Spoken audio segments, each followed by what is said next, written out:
Hello, hello, hello, hello. Hopefully you can hear the sound on this one. I just thought I'd come on midweek just for a little stream, talk about a couple of things. One thing I thought was funny was I mentioned a few streams ago that CERN, the Large Hadron Collider over in I think it's Switzerland. Actually, I think it goes along under a couple of countries because it's that big. But they were going to fire that up yesterday. They hadn't had it on for a little while, for a few years, and they were going to ramp it up to whatever it was, 1.3 gigawatts, or I no, I'm thinking of Back to the Future, aren't I don't know. But they basically we're going to give it more power than ever before and start smashing particles together again and doing all that stuff. And and I was joking, sort of saying, yeah, maybe that's not a good idea. But actually, it turns out it was a really good idea because now the day it happened, what happened? Loads of UK politicians started like just quitting, like resigning, and I thought, great. Yeah, ramp that baby up to like 11. Let's get that thing going. Like, let's get as much power into that thing as possible. If the outcome is politicians get yeeted and start like just leaving their jobs, great, because they're all terrible and they just make bad decision after bad decision after bad decision. So it was weird, just like loads of here in the UK, loads of the Parliament, loads of Boris Johnson's people just started quitting one after another. So I was like, maybe it's CERN. Nice. Ramp it up, baby. Fire it up. Put more power in it. Put more juice in that baby. I don't know. But we'll see what happens. Another thing I heard was if you've probably heard about the Georgia Guidestones, or maybe you haven't, about those, it's a weird thing over in America. There's like these stone kind of like, what would you call them? I don't know, just like big tablet things with the words on, but they're like, the thing that concerns me was the idea of maintaining humanity at less than 500 million people. It's like, yeah, that means you have to kill a load of people. I'm not cool with that. But that apparently blew up. I think some people went and sabotaged that.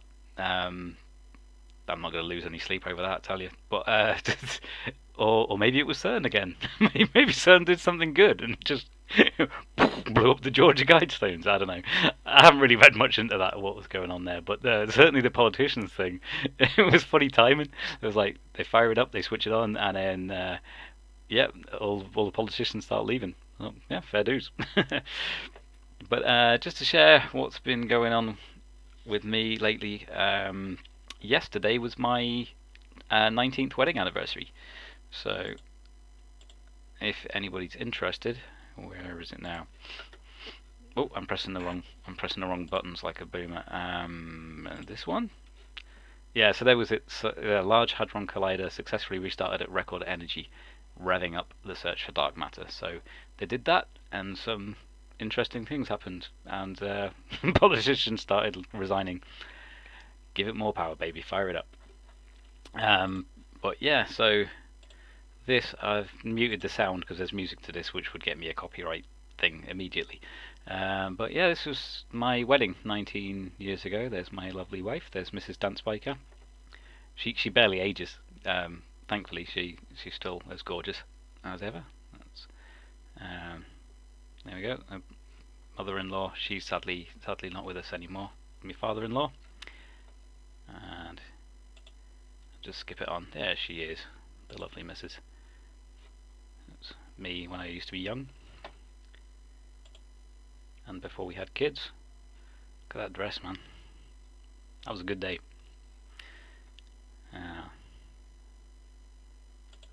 There we are, happy couple, being all young and stuff. 19 years ago.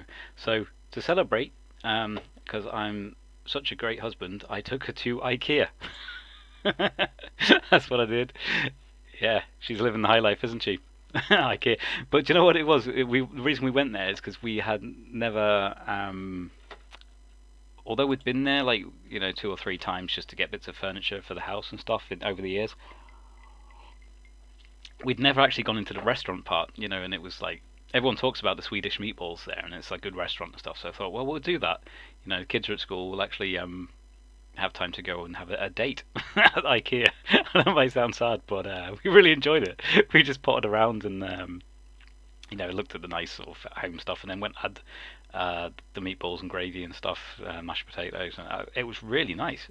Yeah, they even sell them there. My wife was convinced they would sell them. I wasn't so sure, but yeah, lo and behold, when we get near the tills, they've got like freezers, and you can buy the meatballs. So we're like, all right, we'll get a packet of them, get a big packet of those, so we can do that at some point. But yeah, it was good. We got a couple of things that were practical as well. Like if I share this here, my wife spotted this little table thing. There's my youngest there, and it was ideal for her Lego. It had like a little edge around it, so the Lego doesn't fall off so easily. And this tiny little table and chairs for like 25 quid. So we're like, nice. Well, we'll get one. We'll get one of them. So we've got that. A couple of little things I need to make up when I get time. I've always enjoyed flat packs because I'm a practical kind of guy. I like tools and making stuff, and flat packs are kind of easy to me. Except for the times when there has been once in the past when IKEA, and there was another thing as well where the hole didn't actually line up as it should have done. It was like in the factory they'd ball something up, and where you've got you got like a hole for something to line up with something, but it wasn't just like out by like 1 or 2 mil, where you just had to jiggle it a bit. It was like out by like 10 mil or something, and I was like, well, that's not going to work. Thankfully, I can just re-drill a new hole like where it should be.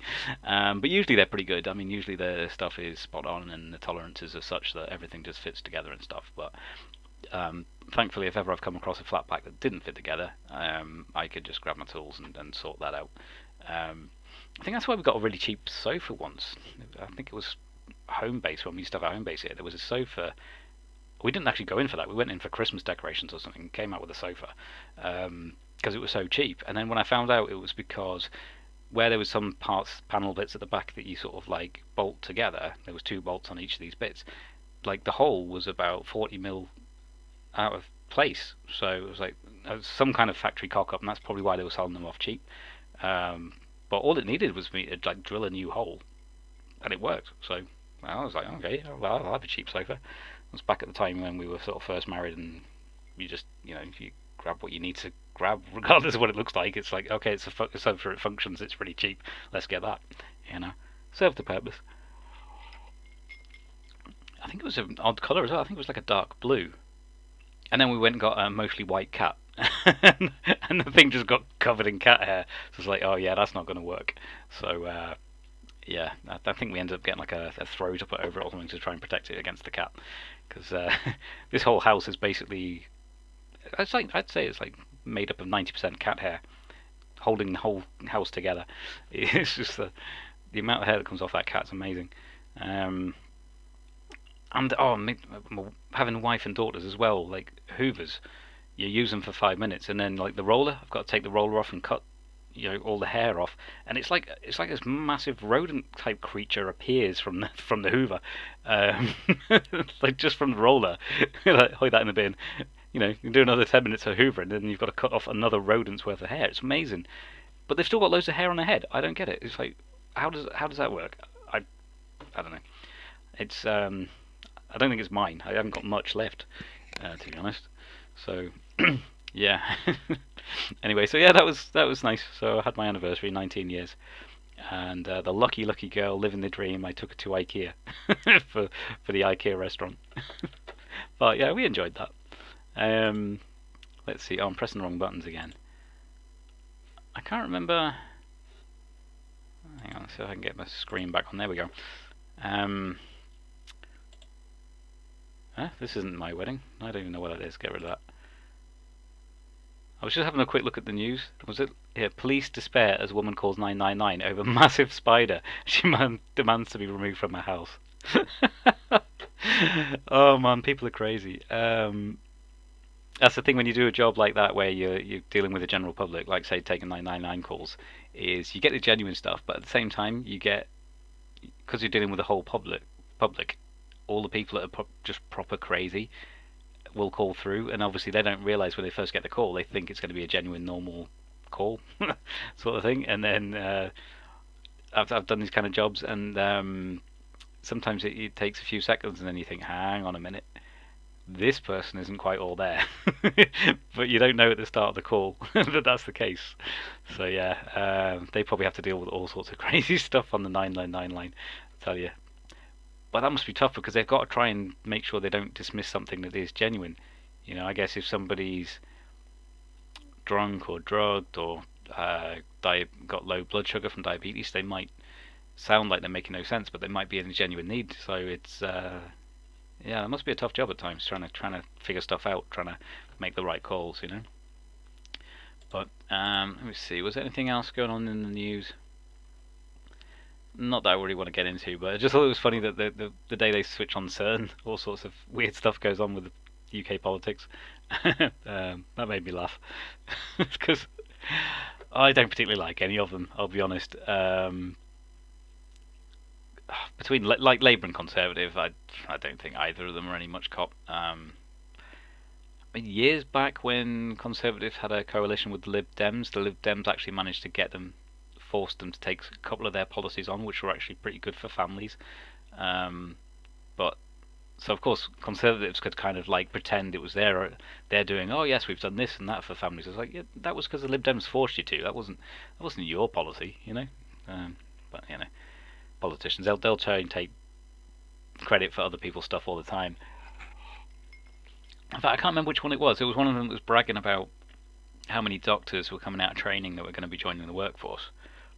But they'd only just gotten into power, and somebody pointed it out to them. One of the journalists was like, hang on, yeah, but it takes like 5 years or 6 years, whatever, worth of training. So really, we should be thanking the people that were in power 5, 6 years ago for incentivizing and making sure that there was enough doctors getting trained then to be coming into the workforce now. Rather than you just going, oh, look at what a great job we're doing. It's like, no, hang on. You just got in power. No, this started 5 years ago. Don't you take credit for that? No. They'll try it on all the time. Politicians, they'll try and take credit for stuff that they didn't do. And likewise, they'll try and shirk off responsibility for things that they did do when they don't want to take responsibility. And yeah, so when lots of them are suddenly resigning, I'm like, okay, your terms are acceptable. Get out of here. Let's see, anything else going on? Just a little midweek stream. I thought I'd talk about CERN and IKEA and wedding anniversaries, and that's about it. So, yep, I will leave it there. Just a nice quick one, and I'll catch you another time. See you later. Bye.